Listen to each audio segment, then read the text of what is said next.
ወሰላሙ ዐላ ረሱሊላህ ወዐላ አሊሂ ወሰህቢሂ ወመዋላ። ከሳምንታዊ ፕሮግራማችን የዛሬ ቆይታችን የሚሆነው ማሁዋ ሐቁል ሙስሊሚ ዐለል ሙስሊም፣ የሙስሊም መብት ሙስሊም ላይ ምን ምንድን ናቸው? ከአንድ እስከ 7 ነጥቦች እንቆጥራለን።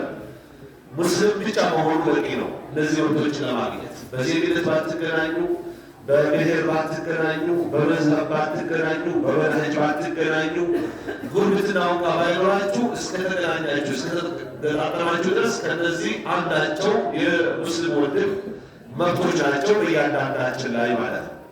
ያን አስመልክቶ ከአቡ ሁረይራ የተዘገበ ሐዲስ አለ። ብለዋል ረሱል ዓለይሂ ሰላቱ ወሰላም ሐቁል ሙስሊሚ ዐለል ሙስሊሚ ሲቱን ብለዋሉ። የሙስሊም መብት አንድ ሙስሊም ላይ 6 መብት ናቸው ብለዋሉ። ቂለ ማ ሂየ ያ ረሱለላህ፣ እነዚህ 6 መብቶች ምንድን ናቸው አንቱ የአላህ መልእክተኛ ተብለው ተጠየቁ። ቃለ ኢዛ ለቂተሁ ፈሰሊም ዐለይህ፣ ስታገኘው አሰላሙ ዐለይኩም ወረሕመቱላሂ ወበረካቱሁ በለው። መብቱ ነው በአንተ ላይ ያለው። አባባሉ ደግሞ በቆሙት የሚያልፈው ማለት እንዳለበት፣ በእግረኞች ፈረሰኞች ባለመኪናዎች ማለት እንዳለባቸው፣ ሰብሰብ ብሎ በተቀመጡ ደግሞ ብቸኛ የሆነው ማለት እንዳለበት የሚያሳዩ መረጃዎች አሉ። ከተቀመጡት የሚመጣው ማለት እንዳለበት ወኢዛ ደዓከ ፈአጅብሁ፣ ግብዣ ከጋበዘ ሌላ ምሳሌ ልብላ፣ የቤት ምረቃ አለ፣ የተማሪ ትምህርት ምረቃ አለ፣ ወይም ደግሞ የጋብቻ ፕሮግራም አለ ብሎ ከጋበዘ እሺ ብለህ አሁን ሰው አትበል። ግብዣ ለመሳተፍ አትጠይቅ። ምንድን ነው ቁም ነገሩ? ምንድን ነው ሽሮ ነው ወይስ እያልክ የግብዣ አይነት አትጠይቅ። የጋባዥ አይነት አትምረጥ። ከተጋበዝክ ለጋባዥ ሞራል እስላም ግዳጅ ነው ሂድ እያለ ነው። ወይስ ተንሳሐከ ፈንሳሁ፣ ምክር አገልግሎት ከጠየቀ ስራ ሊጀምር ሊሆን ይችላል፣ ለጋብቻ ሊሆን ይችላል፣ የተለያዩ ነገሮች ምክር አገልግሎት ሲጠይቅህ ምከረው። መምከር ያለብህ ሐቅ አቁል ማለት ነው።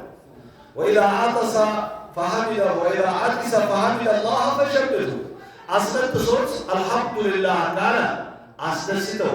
ምን ብለህ የርሐሙከ አላህ ብለህ አስደስተው። ያን ሲባል ደግሞ ያስነጥሰው አካል ምንድን ነው ማለት ያለበት? ብዙ ጊዜ ጀዛከላህ ኸይር ብላል። ይሄ መረጃ የለው መባል ያለበት የተቀመጠ አለ። አንድ ሰው ሲያስነጥሰው አልሐምዱሊላህ ይላል።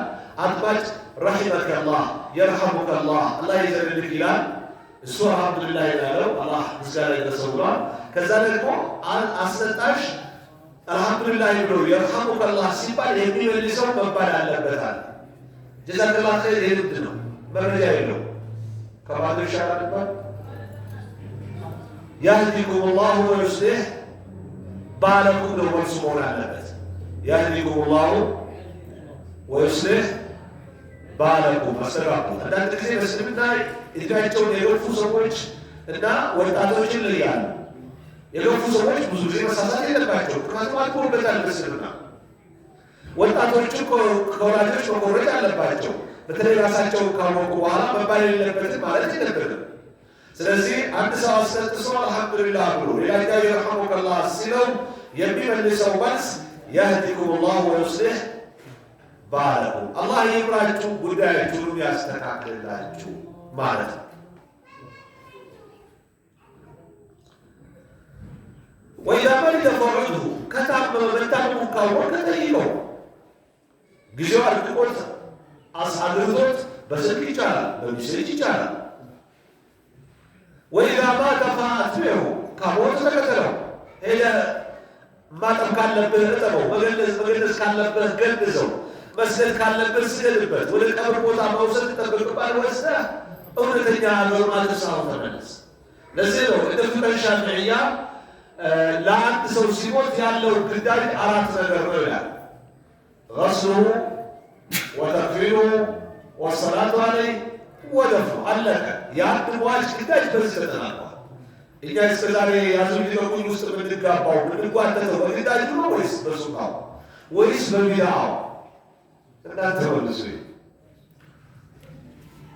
ዋጅቡ ያሁኑ 4 ማጠብ መገነዝ እና በላይ ላይ መስገድ ወስዶ ነበር አልቋል።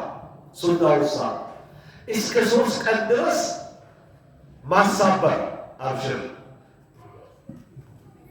እስር واحتسب صبرا أجر فلك ጌታ إن لله ما أخذ وله ما أعطى الله የያዘው የእሱ የሰጠው የእሱ ነው። وكل شيء عنده بأجل مسمى ሁሉ ነገር አላህ ዘንድ በተቀጠረው ቀጠሮ መሰረት ነው፣ ፕሮግራም መሰረት ነው የሚስተናገደውና እኛም ባለ ወራዎች ነን። ጊዜያችን እስኪደርስ የአላህ የፈጠራችን ስራ መቀበል አለብን።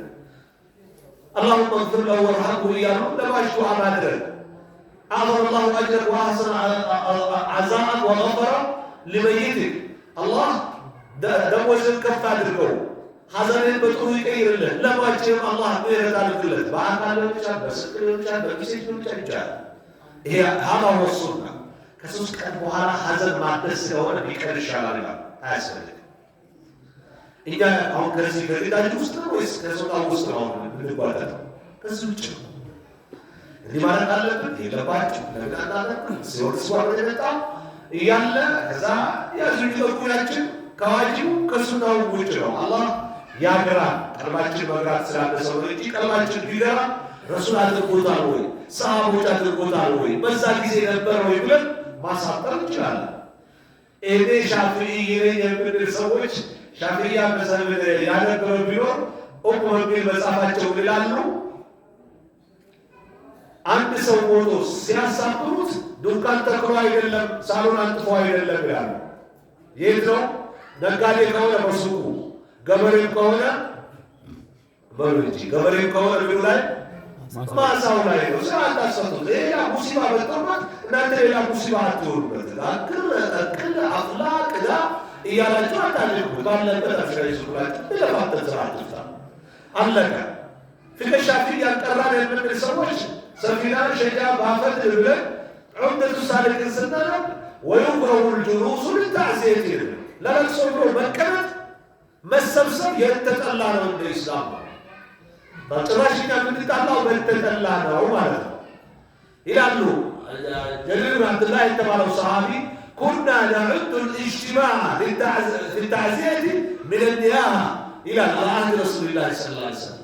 ለለቅሶ ብሎ ተሰብስቦ መቀመጥን በረሱል ዘመን ድምፅ አውጥቶ እንደ መጮህ እንቆጥረው ነበር። የለም ማለት ታዲያ ምንድን ነው? አላህ ካሚሰል እና ይህን ግዳጅ መወጣት ነው። በዚህ ጋር ተያያዥነት ያላቸው አንበታሶች ጨምረን ጨርሰናቸው። በሌላ ሐዲስ ስለነዚህ መካከል ወለዚ ነፍሲ ቢየዲህ ላ ተድኹሉል ጀና ይላል ረሱል ዐለይሂ ሰላቱ ወሰላም። በዛ የነፍስ እጁ ሆኖ አላህ ብዬ ነው ማረጋግጣችሁ ጀነት አትገቡም አሉ። እስከ መቼ ድረስ? ሐታ ትኡሚኑ እስክታምኑ ወላ ትኡሚኑ በትክክል አላመናችሁ ሐታ ተሐቡ እስክትዋደዱ ድረስ። አፈላ አዱልኩም ዐላ ሸይኢን ኢዛ ፈዐልቱሙሁ ተሐበብቱም ስትሰሩት ብትዋደዱበትን ነገር አላመላክታችሁን አሉና ከዛ አፍሹ ሰላም በይነኩም በመካከላችሁ ሰላምታን አብዙ። ማዋ አፍሹ ሰላም ሰላምታ ማብዛት ማለት ምን ማለት ነው? አንትሰልም አላ መን ዐረፍት ወመን ለም ተዕረፍ ባወቀው ባላወቀው ላይ ሰላም ማድረግ ውስጥነቱ ካወቀ በቂ ነው። ያንተ ዜጋ፣ ያንተ ብሔር፣ ያንተ መዘብ፣ ያንተ መለክ ተበታይ፣ ያንተ ወዳጅ፣ ያንተ ጠላት የሚባል ሙስሊም የለም። በሰላምታ ላይ ብታቀው ባታቀው ሙስሊም ከሆነ አሰላሙ አለይኩም ወራህመቱላሂ ወበረካቱ አለ። የማይመች ነገር ካለ ከዛ በኋላ አለው ነው። ኢማም ሙስሊም ዘገቡ ዘገባ ቃለ ረሱሉላሂ ሰለላሁ ዐለይሂ ወሰለም ረሱል አሉ ማ ሚን ሙስሊሚን የዑዱ ሙስሊመን አንድ ሙስሊም የለም ሙስሊም ህመምተኛን ሄዶ በህመሙ የሚጠይቅ ጉድወተን በጠዋቱ ክፍለ ጊዜ ኢላ ሰላ ዐለይህ 70 አልፈ መለክ 70,000 መላኢካ ከአላህ ምህረት ቢጠይቅለት እንጂ ሐታ ዩምሲ እስኪያመሽ ድረስ። ወኢን ዓደሁ ዐሽየተን ከሰዓት በኋላ ሄዶ የጠየቀ ከሆነ ህመምተኛን አሉ አይጠይቅም ከሰዓት በኋላ ኢላ ሰላ ዐለይህ 70 አልፈ መለክ ሐታ ዩስቢሕ እስኪያነጋ 70 መላእክት اللهم اغفر له اللهم ارحمه ያ ረቢ ይቅር በለው ያንተን ባሪያ እያሉ ዱዓ ያደርጉለታል። አስባችኋል? ወንጀለኝነት፣ ምቀኝነት፣ ትዕቢተኝነት፣ ተንኮለኝነት፣ ትምክህተኝነት ያሌለባቸው መላእክቶች ናቸው ዱዓ የሚያደርጉት። ላ ያዕሱነ አላህ ማ አመረሁም ወየፍዐሉነ ማ ዩእመሩን ብሎ ያደነቃቸው አላህን ካዘዛቸው አያምፁም፣ የታዘዙትን ይፈጽማሉ የተባሉ ናቸው ዱዓ የሚያደርጉት። ጻፈር ባይ ዱዓ ነው። አላህ መላእክት ዱዓ ከሚያደርግለት ባሪያ አላህ አድርገን። ችግራችን አሁን ጊዜው ተበላሸ ነው ተስተካከለ ወይስ እኛ ጊዜ አይበላሽም? መቼስ የፈጣሪ ስራ ካልያዝኩ እያልን መጠየቅ አለን ብልት ስመጠየቅ ተናል የሆነ ሚይዘው ከሌለ በደረቁ ቢጠይቀው ጥያቄ አይባልም። ይገርማችኋል፣ ኢኽላስ ያለው ጥያቄ በደረቁ ነው። ይሉኝታ ያለበት ነው የሆነው ጥያቄያችን ማለት ነው። ያ ማለት አትያዝ ማለት አይደለም። ከመጠየቅ ከሚያስተዋግልህ መያዣ መጠቀም አለብህ። በቃ ቀለል ያለ ዘግባ ጠይቃ ውጣ አለ። ከአላህ 70 መላእክት እንዲስፋን እንዲያደርግልህ አስባችሁታል? አውቃችሁ ከሰዓት በፊት አንድ መብተኛ ቢጠይቁ ከዛ በላይ ሊሆን ይሆናል። አሁንም ተሳክቶላችሁ ከሰዓት በኋላ የሆነ ሰው ቢጠይቁ 170 ሲደመር ምንድን ነው? 140,000 መላእክት ስፋን የሚያደርግለት ሰው ይሆናል ማለት ነው። ጠዋት የሚባለው ከማታው 6 ሰዓት በኋላ እስከ ቀኑ 6 ሰዓት ጠዋት ነው የሚባለው። ማምሻ የሚባለው ከቀኑ 6 ሰዓት በኋላ እስከ ሌሊቱ 6 ሰዓት ድረስ ማምሻ ነው የሚባለው። 24 ሰዓት 140,000 መላእክት ምን ያደርግላቸዋል ማለት ነው? እስትግፋር ያደርጋል። አንድ ኪሎ ሙዝ መያዝ አለመቻሌ ይሄ ከዚህ ሊያሳጣኝ ይገባል?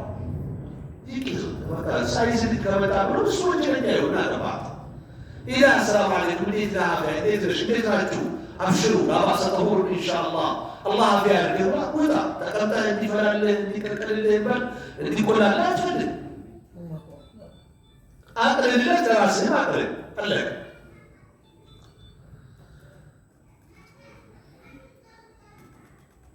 በተመሳሳይ ሕቁቁን ኢዳፊያ ተጨማሪ መብት ብትባል አንተ አለች እሷ ሚላችሁ ይላል። ሑርመቱል ሙስሊም የሙስሊም ወንድም ክብር ከነዚህ 6 ተጨማሪ 7ኛ ክብር ነው። መብት ነው። መጀመሪያው ምን አለን? ስታገኘው ሰላም ማለት 1፣ ሲታመም መጠየቅ 2፣ ምክር አገልግሎት ሲጠይቅ መምከር 3፣ አስነስቶት አልሐምዱሊላህ ቃላ ረሂመከላህ ማለት 4፣ ከታመመ መጠየቅ 5፣ ከሞተ መሸኘት 6 መሆን አይደል? እቺ 7ኛ ደግሞ ተጨማሪ መብት ክብሩን መጠበቅ። የአኺራ ወንድምህ እንዳገኘህ መዝለል የለብህም፣ እንዳገኘህ መዘርጠት የለብህም። በጣም በሚያሳዝን ሁኔታ መገናኛ አውታር ማየታችሁ ከሆነ እንደው አለ የተባለውን ዓሊም የሆነ ነገር አድርጎ የሆነ ነገር ሲያስደርጉ ታያላችሁ። አለ በተባለው ዳዒ የሆነ ነገር አድርጎ በሆነ አክት ሲስቁበት ታያላችሁ። ይህ ክብር አለ። የሙስሊም ክብር መጠበቅ ከሁላችንም ይጠበቃል። የኔን በላይ ስላልተከተለ ገልብጬ ማሳየት የለብኝም። እየሳቅኩበት ማሳየት የለብኝም። እያስደነስኩት ማሳየት የለብኝም። ይህ ሀያ ሊኖረን ይገባል። አይደለም ተራ ሰው ይቅርና ዓሊም ይቅርና ተራን ሰው ክብር መንካት እንደ ኢስላም መብቱ ነው። በአንተ በኔ ላይ ያለው ቢያንስ ዝም በለቅ መለከፋት አልቻልክም፣ አልተመቸህም፣ አካሄዱ ያደግከበት የኖርክበት የያዝከው ነገር አሸነፈ፣ ሀቅ ላይ ልትሻለ ባጥል ላይ ተው በቃ እሱ ካማጋት ነው። አንተ ለምዳይ ሰቅልከው በሱፍ ያስነስከው ዳዒ ሙፍቲዎችን ማዋራት በየትኛውም ቡድን ይሁን በየትኛውም መንሃጅ ይሁን አግባብ አይደለም።